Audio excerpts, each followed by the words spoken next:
pessoal, beleza? Aqui é Marquinhos, @drone. Pessoal, hoje é sexta-feira, dia 17/10/2025, né? Coloquei o meu orelha seca no alto para ir lá ver se o cara está jogando dinheiro lá na Imigrantes, né? Porque pelo que eu fiquei sabendo aí, ele joga toda sexta-feira e eu já peguei, né? Uma filmagem ele jogando dinheiro, né? Hoje vamos ver se ele está jogando, se isso confere, se toda sexta-feira mesmo ele joga dinheiro. Pessoal, tô indo lá, coloque o cinto e bora ver se isso é verdade. Bora lá. A Imigrantes está tranquilo, suave, né? O voo tá tranquilo, não tá ventando muito, né?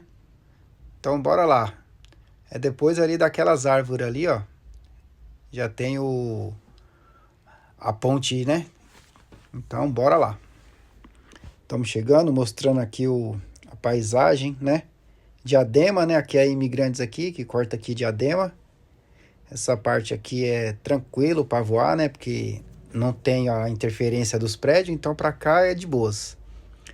Aí, pessoal, é aí onde tá esse descampado. Eu já cheguei, tá vendo? Super rápido, né? Aí, ó, é aqui.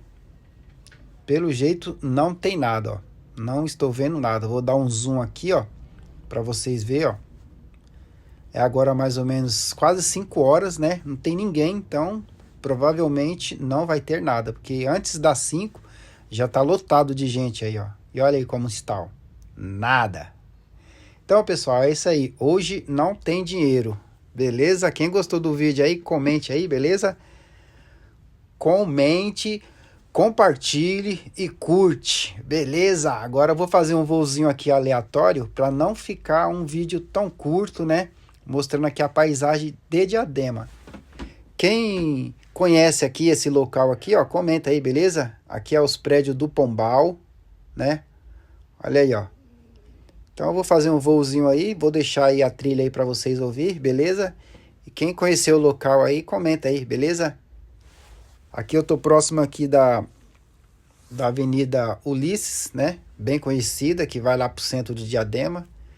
E é nóis, pessoal. Quem gostou aí, comenta, beleza?